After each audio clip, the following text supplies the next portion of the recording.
Time for former Brexit Secretary Lord David Frost, and the banking scandal blown wide open by Nigel Farage has shaken the nation this week. But not everybody is sympathetic to the debanked Brexit broker. When quizzed by Sly News, Labour's Shadow International Trade Secretary Nick Thomas-Symonds refused to support the government's position that the banks responsible for targeting Farage over his political views had serious questions to answer. Watch. Well, it's astonishing, isn't it, Kay, to see last night the Chancellor of the Exchequer and the Prime Minister under pressure from outside, weighing in so quickly against a business leader like Dame Alison Rose. When you think about the situations we've had in government, whether it is with Nadeem Zahawi, whether it is with Gavin Williamson, whether it is with Dominic Raab, when the government certainly hasn't been holding itself to that same standard. Now, that led Lord Frost to accuse Labour of not minding if private companies punish you for your political opinions, as Britain's leftists refuse to condemn the disgraceful debanking of Farage. Great to have you back in the studio, Lord Frost. And I think actually the reaction from Labour overall has been very muted. I mean, Rachel Reeves, the Shadow Chancellor, tried to make this an issue of identity politics, talking about we should leave Alison Rose alone because she's a woman. So it really does feel like the spectre of a socialist government will put freedom of speech at risk in so many ways. Yeah, I think so. And what was so revealing about those comments yesterday is that it shows what Labour does instinctively. In the end, Keir Starmer had to come in, very grudgingly say, well, there is a point of principle here. And it was grudging. It was grudging. It was very grudging. And he could see how much damage was being done. And what this has revealed is just how thin the commitment of free speech, of Labour to free speech really is. They could not bring themselves to acknowledge that there was a point of principle involved here. I mean, when did it happen that the Labour Party suddenly became the supporters of business, big business, against the rights of ordinary people in this country? I didn't think that's what the Labour Party was set up to do, but that's what they've become. And how can that be? Bizarre, completely bizarre.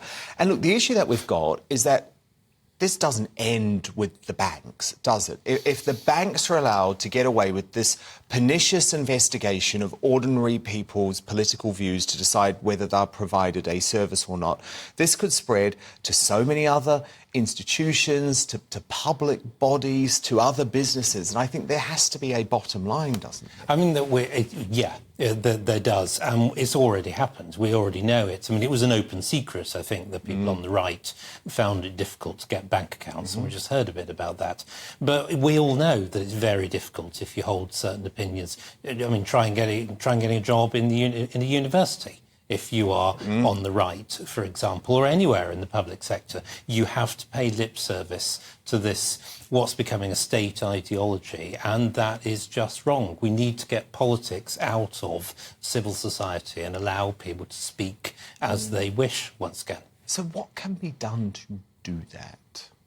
Well, I think two things. I think we need to repeal or at least significantly amend the Equalities Act. That's at the root of a lot of the damage, the diversity, the equity, the group rights, the policing of speech. It's a big part of it. And obviously, we've been in power 13 years, really ought to have done that by now, but there you are.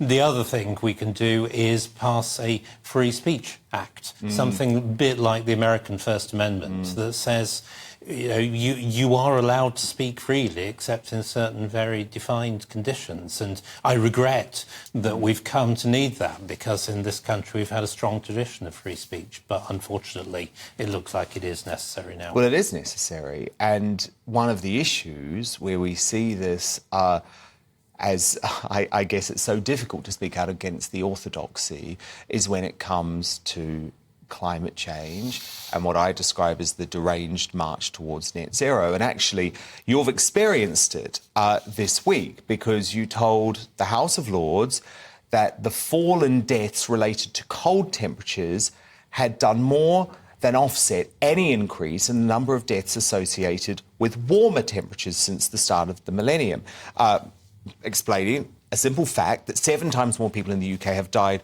from cold than from heat.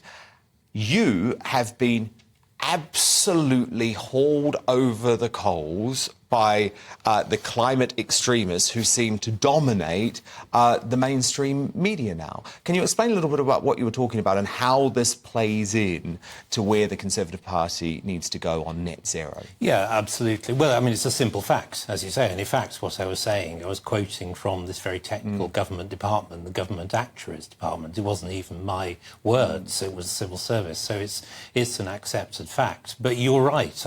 I think what is happening, in fact, I know what is happening, is that the people who are invested in net zero as this great project are worried that it's beginning to attract a bit of criticism, that maybe people aren't up for this in quite the way that they used to be. And so what they're doing is doubling down. They're trying to stigmatise, they're trying to shout down people who say something different. And that's, so you're a climate change denier, they say? That's exactly what they say, and worse sometimes. And I can take it. We've all got to live with that, because it is really important that this gets debated properly. What's happening in this country is that, I mean, it's got established somehow that as if Britain is not doing anything about climate change. We are doing a lot. No, we're leading the Western world. Yeah, our emissions have fallen by half since 2000. We are spending billions and billions. Yet somehow it's got established that we're not doing enough. Now we're reaching crunch point. People are beginning to see the things that are coming up. Can we talk about the specifics? Yeah. Because I haven't really been clear this week from Sunak and Gove. Surely we cannot stick to this mad deadline of 2030 to ban all new diesel and petrol cars. It's just not realistic, is it? Well, I don't think it is.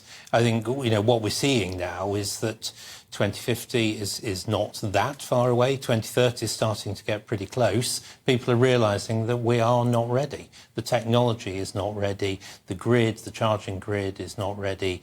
And people are beginning to see that and beginning to get worried. And I think we're beginning to see the first glimmers of that sort of debate. So I think we should be honest now and start to postpone some of these deadlines rather than crashing into the wall, which is going to happen if we just carry on moving forward. So what do you make of it when folk like Joe Biden says the climate threat is now existential for the globe? The United Nations General Secretary says it's still possible to limit damage with action. We're getting these doomsday messages constantly about, I saw in the Times today, we could enter a new ice age within the next century. What's going on with these messages? Well, what's the aim? Is the aim for them to scare us? I think there is an attempt to scare us, obviously, and this hysteria is not borne out, I think, by the science. We saw the guy who won the Nobel Prize for Physics last year saying he didn't believe there was a climate crisis. He is getting his speaking engagements banned because people don't want to hear it. Yeah, he's a Nobel Prize winner. I don't think we are in a climate crisis or emergency. Climate change is a problem, is one that we can master if we don't handicap ourselves, don't stop growing, do sensible things. Well, yeah, look at what we've done. And actually, it was your party under Thatcher that really started this responsible action, which I think has put the UK at the forefront of the world. I don't know why all of these extremists don't talk about China and India, because absolutely. that's really where their focus should be. We are not even close to being the problem. It makes no difference. I mean, Tony Blair said this today. Even Tony Blair says we're only a tiny part of the problem. Yeah. China, by the way, he also said today that we're going to re-enter the European Union. Well, even a stopped clock is right occasionally. Now, look, I just got to talk some raw politics, because, of course, you're currently a member of the House of Lords. Lots of thinking that perhaps after the next election you might want to throw your hat into the ring. You might be a brilliant Tory party leader in opposition. Obviously, in order to do that, Lord Frost, you've got to become an MP. You are considering this at the moment. Are you prepared to run at the next election as an MP to give you that chance to run for leader in the future? Well, it's not about running for leader. That's something that's said about me. It's not anything I say or think is in any way realistic. The reason I want to go into the Commons is that's where real politics is. That's where you make things happen.